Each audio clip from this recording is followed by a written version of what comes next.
부모와 아이를 위한 박솔의 필독서. 필요할 때 듣는 독서 필독서에 오신 걸 오늘도 환영합니다. 잘 있었어요, 까꿍이들?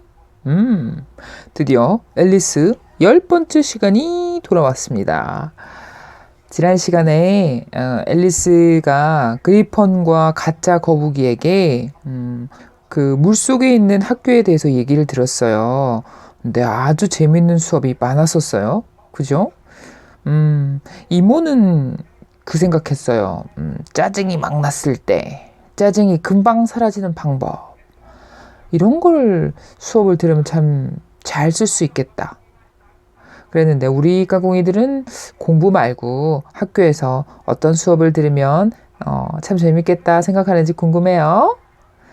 자, 앨리스가 지난 시간에 그리펀과 거북이에게 자기가 여기에 온 지난 이야기를 쭉 해주겠노라고 얘기를 했었는데 그들은 또 앨리스의 얘기를 듣고 뭐라고 말할지 들으러 가봐야겠죠? 이야기 속으로 고고!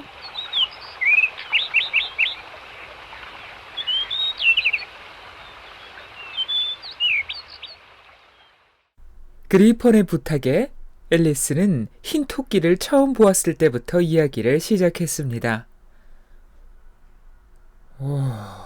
정말 이상하네. 가짜 거북이 길게 숨을 내쉬며 말했습니다. 시를 외우는데 말이 전부 이상하게 나왔다 이거지. 그리펀의 말이 끝나기도 전에 가짜 거북이 또 물었습니다. 그러면 일어서서 이것은 게으름뱅이의 목소리를 외워봐. 동물들이 사람한테 자꾸 명령하고 외우라고 하네. 당장 학교로 가버리는 게 낫겠어. 속으로는 그렇게 생각했지만 앨리스는 곧 시를 외우기 시작했습니다. 그런데 머릿속은 온통 바닷가재 춤 생각으로 가득해서 그런지 이상한 말들이 튀어나왔습니다. 이것은 바닷가재의 목소리. 그 목소리를 들었네. 날 너무 많이 구웠어. 머리에 설탕을 발라야 해. 이상한데. 내가 어렸을 때 외운 거랑은 달라. 가짜 거북이 말했습니다. 나도 처음 들어봐. 말도 안 되는 시야. 그 말에 앨리스는 주저앉아 두 손으로 얼굴을 감쌌습니다. 그 다음 연을 외워봐. 나는 그의 정원을 지나간 내로 시작하는 거. 앨리스는 그리폰의 말을 거절할 수가 없었습니다. 나는 그의 정원을 지나가다가 한쪽 눈으로 보았네. 부엉이와 표범이 파이를 나눠 먹었네. 말도 안 되는 시야. 그래, 끝까지 할 필요도 없어. 가짜 거북과 그리폰의 말에 앨리스는 시 외우는 것을 그만두었습니다. 차라리 바닷가재 춤 다음 동작이나 할까? 아니면 가짜 거북에게 노래나 한 곡 하라고 하지? 그리폰이 말했습니다. 네, 노래가 좋겠어요.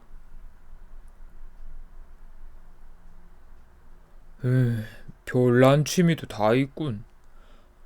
그렇다면 거북 수프나 한번 불러줄게. 가짜 거북은 땅이 꺼져라 한숨을 쉰 다음 노래를 불렀습니다. 가끔 울음을 삼키느라 목이 메기도 했습니다. 근사한 스프, 초록빛 진한 스프, 뜨거운 그릇 속에서 기다리네. 이런 스프 앞에서 누가 무릎을 꿇지 않겠어. 저녁 스프, 근사한 스프, 저녁 스프, 근사한 스프. 후렴 다시 한번. 그리폰이 소리쳤습니다. 그때 멀리서 재판 개시하고 외치는 소리가 들렸습니다. 이리 와. 가짜 거북의 노래가 끝나지도 않았는데 그리폰은 앨리스와 달리기를 시작했습니다. 왜요? 무슨 재판인데요? 앨리스가 숨을 헐떡이며 물었습니다. 빨리 가자, 빨리. 그리폰은 더 빨리 달렸습니다. 바람결에 가짜 거북의 서글픈 노랫소리는 점점 희미해졌습니다. 앨리스와 그리폰이 법정에 도착했습니다. 그곳에는 하트 왕과 여왕이 앉아있고 주위엔 여러 종류의 작은 새들과 짐승들 그리고 카드들이 잔뜩 모여 있었습니다. 그 앞쪽에는 하트잭이 사슬에 묶여 병사들의 감시를 받고 있었습니다. 흰 토끼는 한 손에는 나팔을, 한 손에는 양피지 두루마리를 들고 왕 옆에 서 있었습니다. 법정 한가운데 있는 탁자에는 파이가 담긴 커다란 접시가 있었습니다. 파이를 보니 앨리스는 갑자기 배가 고파졌습니다. 빨리 재판을 끝내고 저 파이나 좀 나눠주지. 앨리스는 침을 꼴깍 삼켰지만 그럴 낌새는 보이지 않았습니다. 큰 가발을 쓰고 있는 사람이 재판장이고 저 옆은 배심원들이야. 그리폰의 말을 듣고 앨리스는 자랑스러워서 배심원이라는 말을 몇 번 더 반복했습니다. 법정에는 처음 와보지만 책에서 보아서 법정에 있는 사람들이나 물건들을 어떻게 부르는지 거의 알고 있었습니다. 12명의 배심원들은 석판에 무언가 열심히 쓰고 있었습니다. 앨리스는 작은 소리로 그리폰에게 물었습니다. 재판은 시작도 안 했는데 저 사람들 지금 뭘 쓰고 있는 거예요?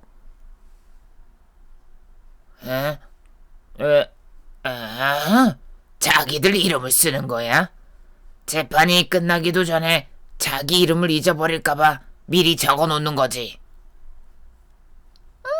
이런 바보 같으니라고. 앨리스는 화난 목소리로 외쳤습니다.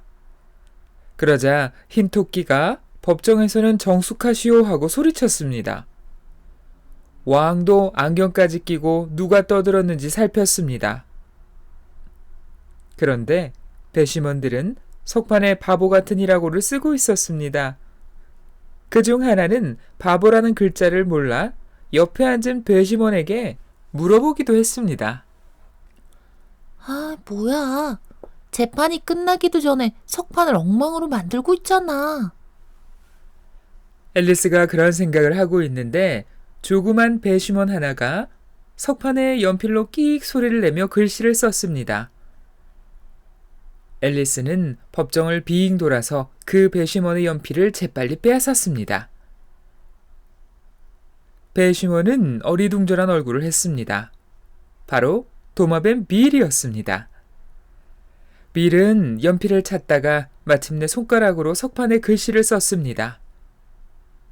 그때 왕이 선언했습니다. 고발장을 읽으라. 왕의 말에 흰토끼는 나팔을 3번 불고 양피지 두루마리를 펴서 읽기 시작했습니다. 어느 여름날 하트 여왕은 하루 종일 파이를 구웠다. 하트잭이 그 파이를 훔쳐 멀리 도망쳐 버렸다.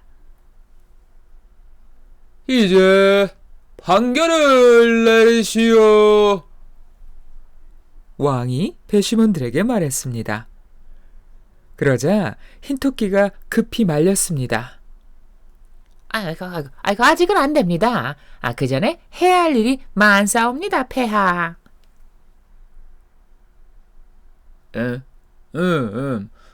첫 번째 증인을 부르라.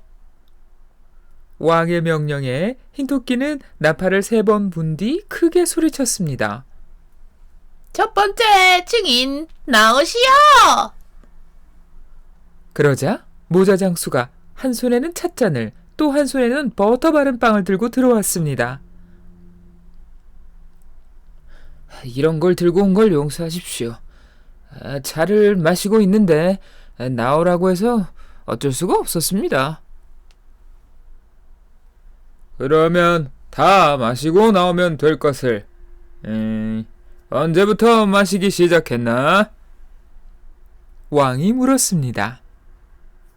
그때 막 3월 토끼가 겨울 잠쥐와 팔짱을 끼고 법정으로 들어섰습니다. 3월 14일인 것 같습니다. 모자 장수는 3월 토끼를 보며 말했습니다.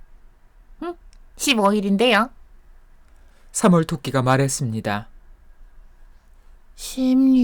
16일입니다. 겨울 잠쥐도 지지 않았습니다. 이 말을 모두 적으라. 왕의 명령에 따라 배심원들은 새해 날짜를 열심히 석판에 적고 모두 더했습니다. 그리고 영국 돈 몇 실링 몇 펜이라고 적어 놓았습니다. 네 모자를 벗어라. 왕이 모자 장수에게 명령했습니다. 이건 제 모자가 아닙니다. 그렇다면 훔친 물건이다. 왕이 소리치며 배심원들을 돌아보았습니다. 배심원들은 그 말을 얼른 석판에 적었습니다. 저는 모자 장수입니다. 모두 팔 거라 그렇게 말한 겁니다. 여왕이 안경을 끼고 노려보자 모자 장수는 하얗게 질려 안절부절 못했습니다. 그러자 왕이 말했습니다. 겁내지 말고 증언하라. 그렇지 않으면 당장 목을 벨 것이다. 겁이 난 모자 장수는 발을 동동 구르며 불안한 눈으로 여왕의 눈치를 살폈습니다. 그러다 빵을 먹는다는 것이 그만 찻잔을 덥석 물고 말았습니다. 그 순간 앨리스는 기분이 이상해지기 시작했습니다. 그러더니 몸이 점점 커졌습니다. 놀라서 법정 밖으로 나가려다가 좀 참아보기로 했습니다. 밀지 마. 진짜 숨을 못 쉬겠잖아. 옆에 있던 겨울 잠쥐가 투덜댔습니다. 미안해요. 커지고 있는 중이라 나도 어쩔 수가 없다고요. 여기서 커지면 안 되지. 안 되는 법이 어딨어요. 당신 키는 안 자라는 거예요?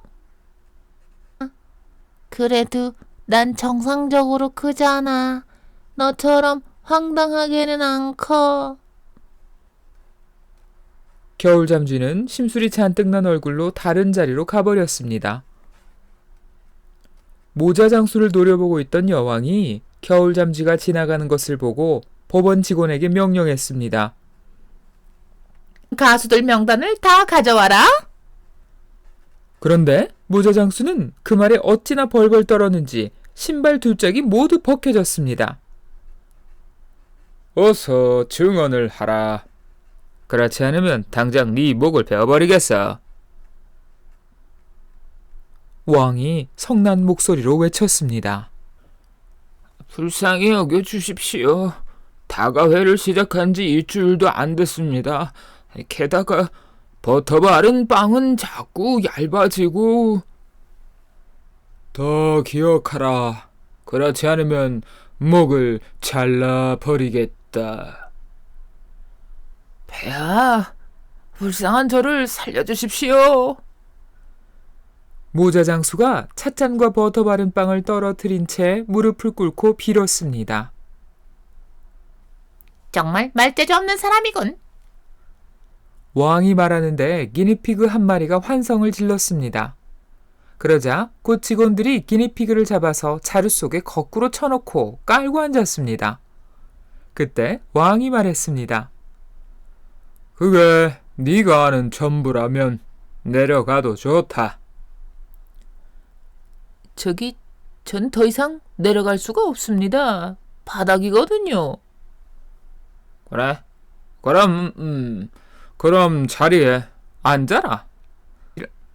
왕이 말하는데 또 다른 기니피그가 소리소리 지르다 또 잡혔습니다. 앨리스는 못 말리는 기니피그들이 다 잡혀 재판이 잘 진행될 거라고 생각했습니다. 그때 모자 장수가 가수 명단을 보고 있는 여왕에게 말했습니다. 저는 차를 마저 마시러 가고 싶습니다. 그래? 그럼 가든지. 모자 장수는 신발도 신지 않고 뛰쳐나갔습니다. 따라가서 저자의 목을 베라! 여왕이 법원 직원에게 명령했습니다. 그러나 모자 장수는 이미 사라져 버렸습니다.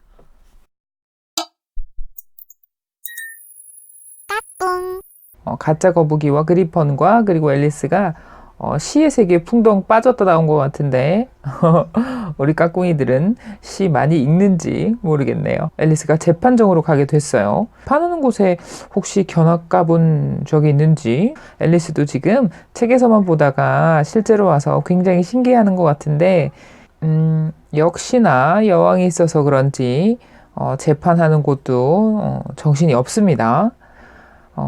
그리고 떠나버린 모자 장수를 쫓아가서 목을 베라고 여왕이 소리를 질렀습니다. 근데 사실은 이모가 저번 시간에 그 왕의 얘기를 듣고 좀 안심했어요. 여왕이 소리는 저렇게 지르지만 그렇게 실제로 목을 베는 일은 많지 않겠구나. 하여튼 다음 이야기도 궁금하긴 해요. 다음이 마지막 이야기거든요. 많이 놀러와서 마지막은 어떻게 되는지 한번 들어보도록 할게요. 이모는 다음 시간에 마지막 이야기 들고 돌아올게요. 다음 시간에 만나요. 안녕. 부모와 아이를 위한 박솔의 필독서